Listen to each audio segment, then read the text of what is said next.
Welcome back. CENTCOM confirming that 4 U.S. crew members have been killed after their military refueling plane crashed in Iraq yesterday.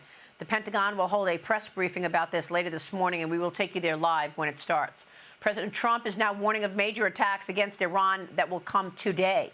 He writes this on Truth Social. Iran's Navy is gone. Their Air Force is no longer. Missiles, drones, everything else are being decimated, and their leaders have been wiped from the face of the earth. We have unparalleled firepower, unlimited ammunition, and plenty of time. The Department of War's acting comptroller revealing the U.S. spent about $11 billion last week on Iran strikes. Officials planning to submit a supplemental defense budget request to Congress in the coming days. Lawmakers confirming my reporting that it could be upwards of $50 billion. Joining me now is Tennessee Senator Marsha Blackburn. Senator, good to see you. Thank you so much for being here. Good to see you. Your assessment of this war so far. It is limited, it is focused, it is ahead of schedule. And Maria, I think it's so important to realize that Iran has been at war with us for 47 years. And President Trump said, we're going to stop this, and he is going to put an end to it. And indeed, he is doing that.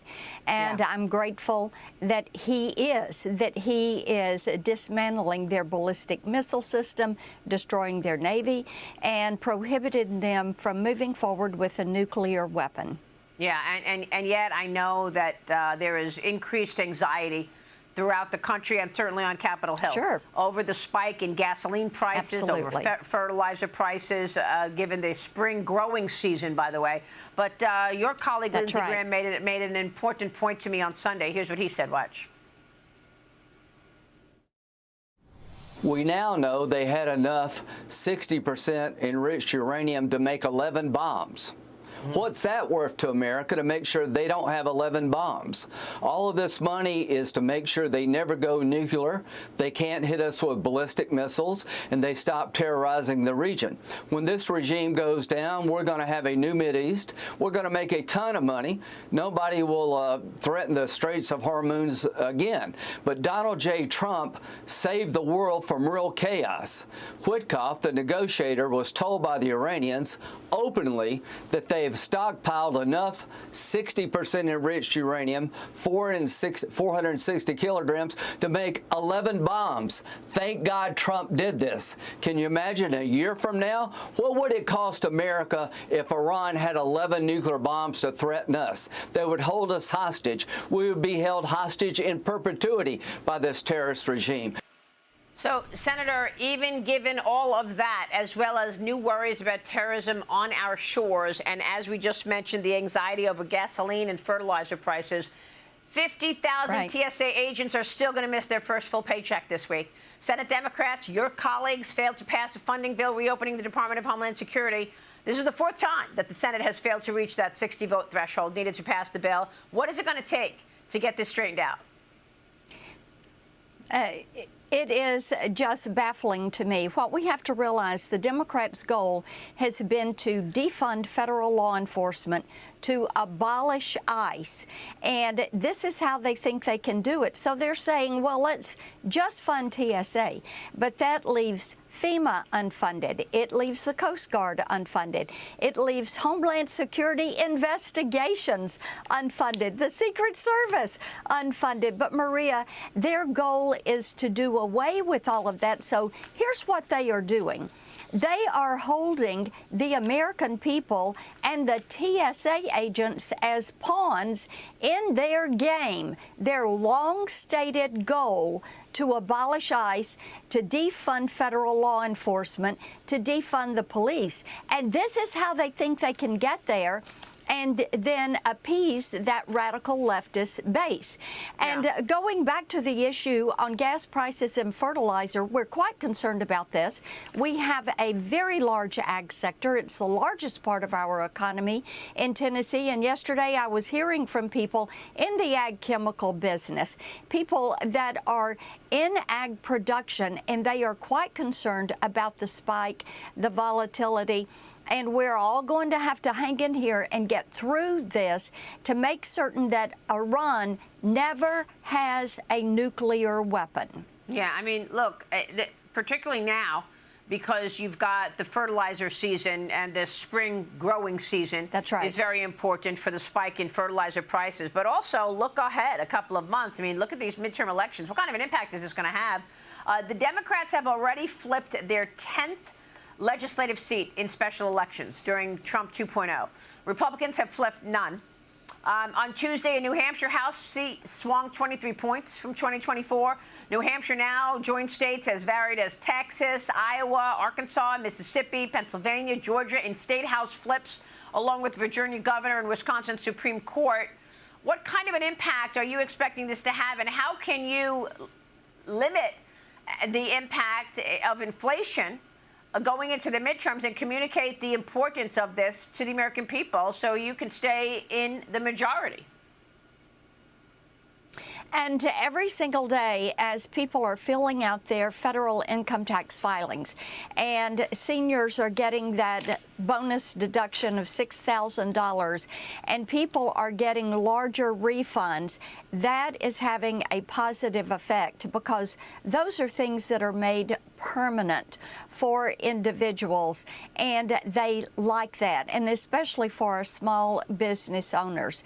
And what we are going to have to do is continue to focus on this affordability issue, where we are going to get in the long term. And Maria, we've all got to remember, it is not that different from what happened during Reagan's first term after the malaise of Jimmy Carter. And we have to have time for that turnaround. Inflation is going down. It is not down enough. The president and his team and Secretary Bessent are working diligently on this. I think if we keep pushing on it, we are going to be okay. People are going to see that they can afford more and they can plan with more certainty for their businesses, their farms, and their families. Meanwhile, also an issue, certainly a big one for the president, is the Save America Act. Republican lawmakers in a dozen states are now advancing their own legislation, requiring proof of citizenship to register to vote or bring photo IDs to the polls. The latest is in Florida. The Republican-led legislature passed a bill this week requiring election officials to confirm citizenship through government databases. Pennsylvania Senator John Fetterman, however, has reversed course. Now he says he cannot vote for the House-passed Save America Act in its current form. Where are you on the Save America Act, and do you expect anything to happen from a talking filibuster? I think we're going to do whatever it takes to get this passed. In Tennessee, we have the safest elections in the country, according to the Secretaries of State Association. And Maria, it is common sense. If you're going to vote in our election, you should show that you are a citizen. And when you go to the polls, you should show an ID. 80% of the American people are for this. They show an ID many times a day, and it is just common sense. So let's make it easier to vote. Let's make it harder to cheat.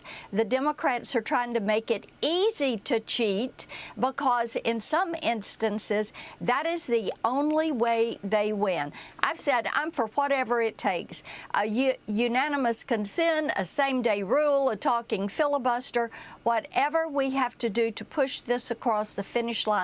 The House did a lot of work on it.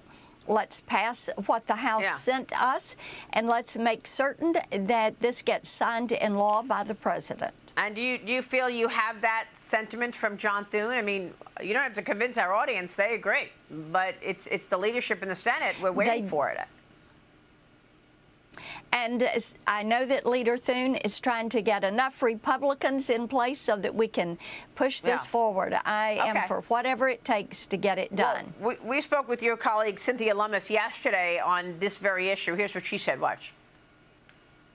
Yes. Tell me about a potential talking filibuster. Is that a reality? Well, we don't even have the votes on the Republican side of the aisle to do a talking filibuster. And there are procedural reasons for that. Although if my conference wants to do a talking filibuster, I'll do it. I'll stay here till the cows come home. But what we know is there can be amendments, and amendments reset the clock on the talking filibuster. So we could go on not only for weeks, but for months and chew up much of the rest of the calendar year and get nothing else done. And in the end, not get that done either. And that's the risk of the talking filibuster. Do you envision it ever being on his desk? You know, at this point, no. But I've seen John Thune pull rabbits out of his hat before. And I'm hoping there's a rabbit in his hat on this one. Well, we'll see about that, Senator. I know you also recently introduced the Cash Fraud Act. It's to stop illegal money transfers through Hawala, an informal system used by some people from Somalia and other Muslim-majority countries. Tell us about that. Yes, this is something Senator Cornyn and I have done, and I appreciate his leadership on it.